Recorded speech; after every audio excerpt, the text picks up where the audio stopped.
Well, now that Avengers Endgame has had its first weekend back in theaters officially, it's got a lot of people wondering, is it actually going to break Avatar's record? Will it not break Avatar's record? Or has it technically already done that?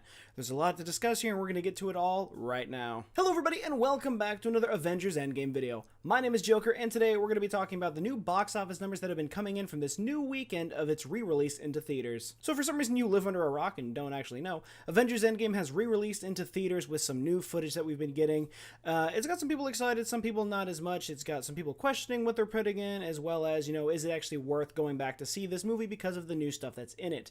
And that question's really all up in the air, and it's solely up to you, depending on if you feel the need to go see it again or not. Some people have only seen it 12 times, some people have only seen it once.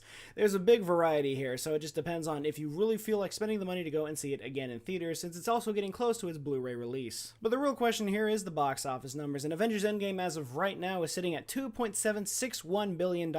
As of recording this, I do not have the official Sunday numbers, so this is just a big estimate. Those numbers will definitely be updating as this goes, and I will keep you guys up to date on that. But right now we're sitting at $2.761 billion. Avatar is still sitting atop the leaderboards with $2.788 billion as its entire box office run.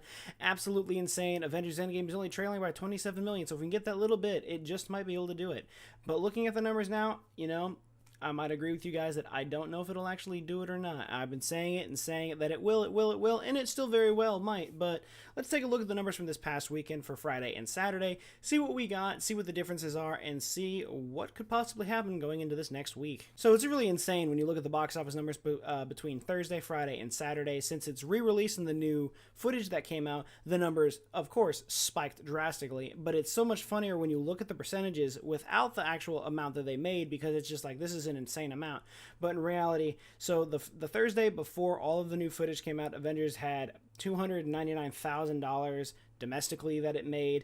Not much at all, but it was a 12.4% boost from the previous day. Now looking into Friday with the new footage that was put in there, made 1.8 million that one day, which raised this percentage by 522.7%.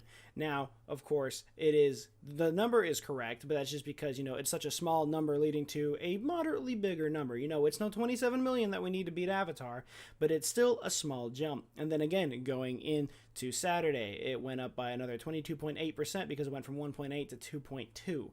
So we are getting some more money, and these are just the domestic numbers. With the box office from the global market, it does end up to that 2.761.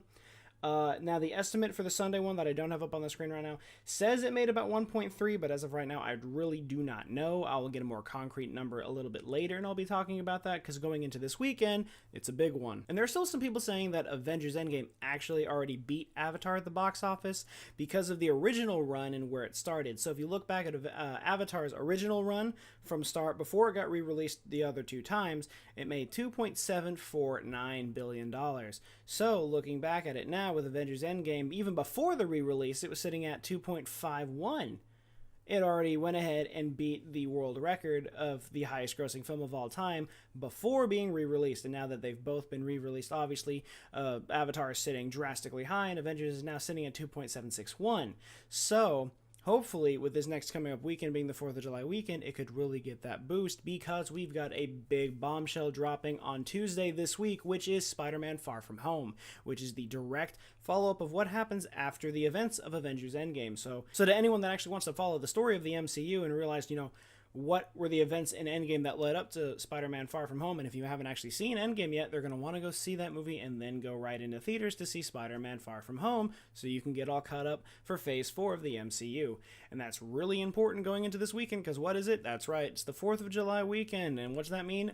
Big box office numbers for the most part now. So I'm thinking Spider-Man's going to have a great opening weekend since it's starting on Tuesday of this week, but that's also going to catch some of the stuff, and it's going to bring that over to Avengers Endgame because people are going to want to see both of them. People are going to want refreshers from Endgame going into Spider-Man Far From Home to see the differences and see what dragged over and really see what happened during the 5-year gap where half of the Avengers were gone. Peter Parker was gone for 5 years after the events of Infinity War.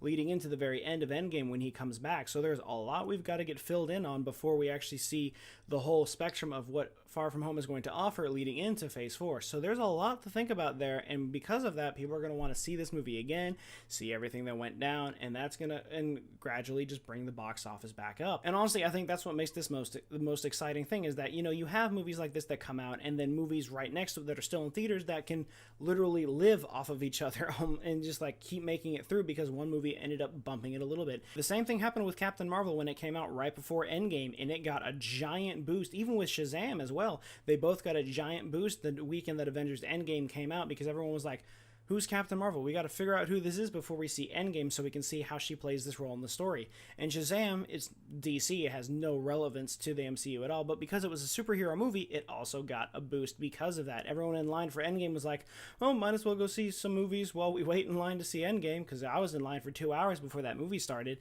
So it's the same concept. The same thing here. So when Far From Home comes out, everyone's going to want to see that, and there's going to be a lot of people that go to see that also go see Endgame. So I'm really thinking throughout this week, from Tuesday up until Sunday, it'll get a massive push from Far From Home, giving the box office numbers what it needs to get there. And it may not even hit it, but it needs this week to at least get a really good dent into it, and then it can pick up some more money as it goes and closing out hopefully throughout the rest of July, because I don't know how much longer this movie is actually going to stay in theaters since it's been re-released.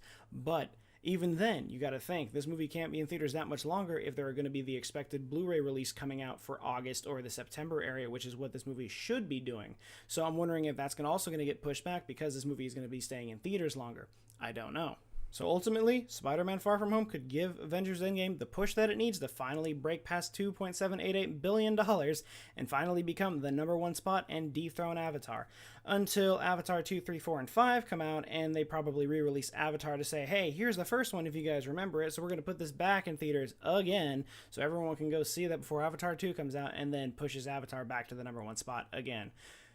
I don't know if that's actually going to happen, but I would put money on it actually happening. I would, if I was a betting man, I would bet that this is actually going to happen, and they'll go ahead and re-release Avatar for Avatar 2, which was going to be next December, I believe, and that's just what's going to happen. So, I don't know. As of right now, as long as it beats it the first time, that's all I care about. So it did beat the original run. Now it just has to beat the re-release run, and it's going to happen, all right? I still have high hopes. If it doesn't, I will accept that loss, and oh well, at least it got a good run, and at least it beat the original run. And that, you know, I couldn't ask for anything else. But of course, until these box office numbers get updated and I get more news as Far From Home comes out, that's going to be it for this video, guys. Remember, if you like what you saw, be sure to leave a like, comment, and subscribe. Let me know in the comments down below if you want to see more Avengers Endgame news and more box office videos, or if you'd like to see anything else. But until then, and as always, I will see you guys next time.